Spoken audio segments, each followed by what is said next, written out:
Esqueça o presente. Você agora está num outro tempo e num outro lugar no passado.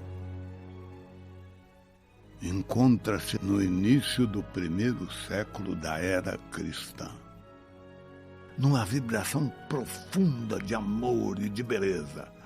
O século de Augusto, como se eternizou na história, é também o século do Evangelho, o século da Boa Nova.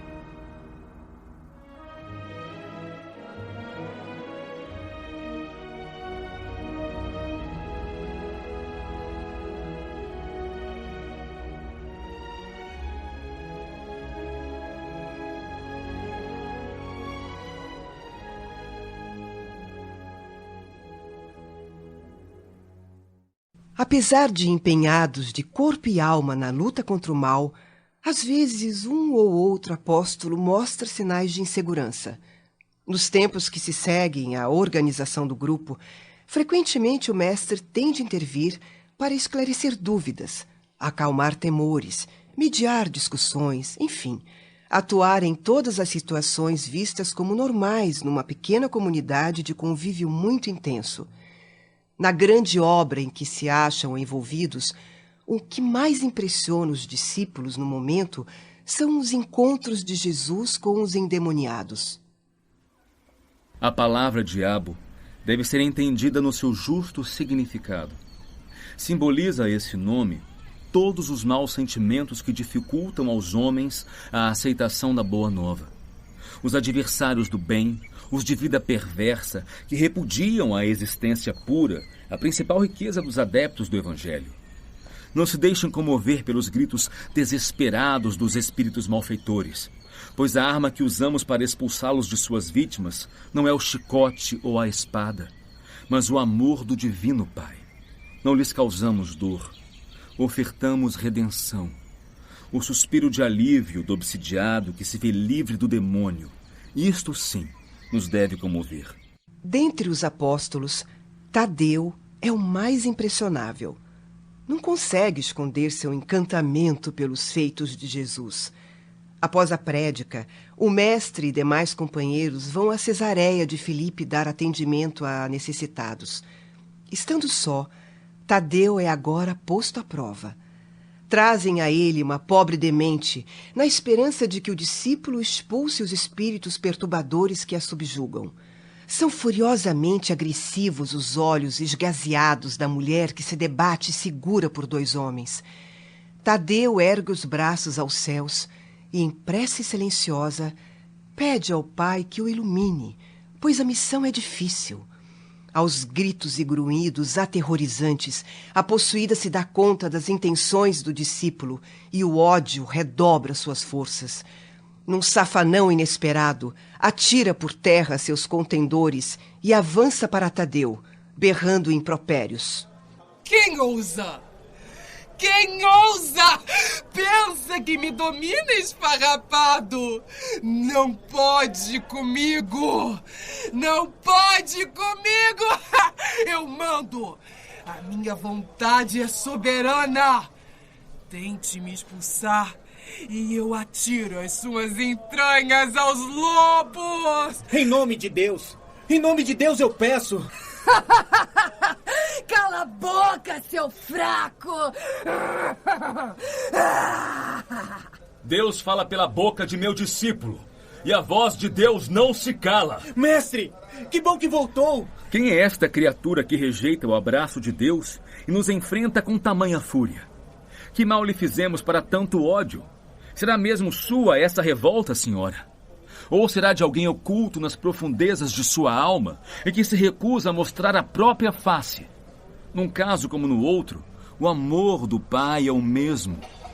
Por que repudia o bem, seja você quem for? Se falo com a dona dos olhos faiscantes, ou se falo com esse outro que foge ao meu olhar, aos dois trago as benesses do reino. A cada ser humano, o Divino Pai concede um corpo, que é o abrigo de seu espírito. De que autoridade se veste um invasor para forçar sua presença no corpo desta mulher inocente? Pois que a deixe em paz, agora!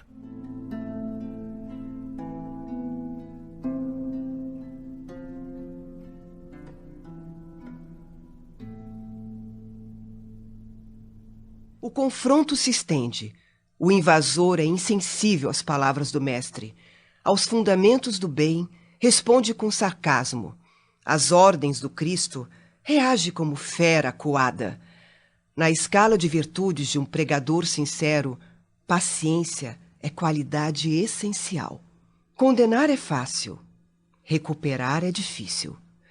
Demolindo pedra por pedra o muro que se ergue em defesa do mal, Jesus, como sempre, vence.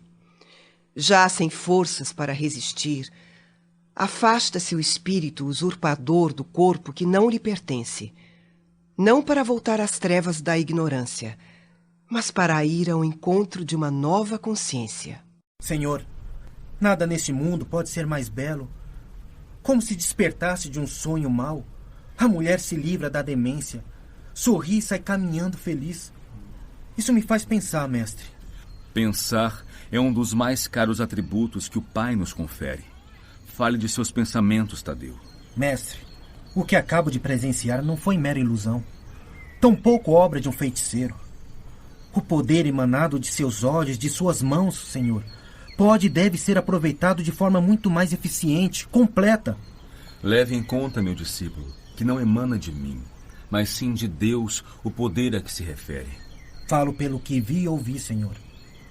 Ainda que venha de Deus, de que olhar jorra a caridade? De que boca sai a sabedoria?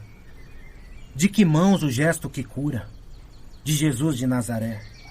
Daí nasce a minha pergunta mais inquietante. Por que não atrair para um só local centenas, talvez milhares de demônios malfazejos, e de uma só vez, num único e certeiro golpe, expulsar da alma de todas as suas vítimas esses adversários da causa divina? Claro está que meu mestre tem essa autoridade. O inimigo é numeroso, bem sei. Mas se nós, apóstolos, tivermos também o poder de expulsar demônios, ao fim dessa imensa convocação, teremos todos eles convertidos ao reino de Deus. Tadeu, qual o principal objetivo da sua vida hoje? Trabalhar para ter o reino de Deus no meu coração, mestre. E antes de ter o reino de Deus no seu coração, exige que o adversário o tenha no dele? Esquece que você também tem dificuldades a vencer no caminho? Só esse fato já os torna semelhantes. Somos todos irmãos em busca da sabedoria. Mas, Senhor, devo considerar os espíritos do mal como meus irmãos? Toda a criação é de Deus. Os que vestem a túnica do mal envergarão um dia o manto da redenção pelo bem. O discípulo do Evangelho não combate o próprio irmão. O que ele combate é a manifestação da ignorância. Como faz nosso Pai, que trabalha incessantemente pela vitória do amor à humanidade. Reserve sempre, Tadeu, o seu melhor abraço para o pior adversário. Quanto mais difícil de sustentar é a posição a que você foi lançado, mais proveitoso o ensinamento desse bom combate. Se os inimigos do reino se empenham em batalhas sangrentas, padecem no inferno das ambições desmedidas e perseguem a verdade, é por desconhecimento. Ignoram que os grandes patrimônios da vida não pertencem às forças da terra, mas às do céu. O homem que dominasse o mundo pela força teria de quebrar sua espada sangrenta ante a morte inflexível. Senhor, um sentimento de profunda incapacidade me domina. O que fiz diante da mulher dementada, se não balbuciar 2 ou 3 palavras incompreensíveis? Quero que me ensine, mestre, como afastar as entidades das sombras quando tomarem almas inocentes. Tadeu, edifique o reino de Deus no âmago do seu espírito. Neste mundo não existe um só adversário do bem que se deixe convencer por palavras, ainda que venham elas do mais bem-intencionado pregador.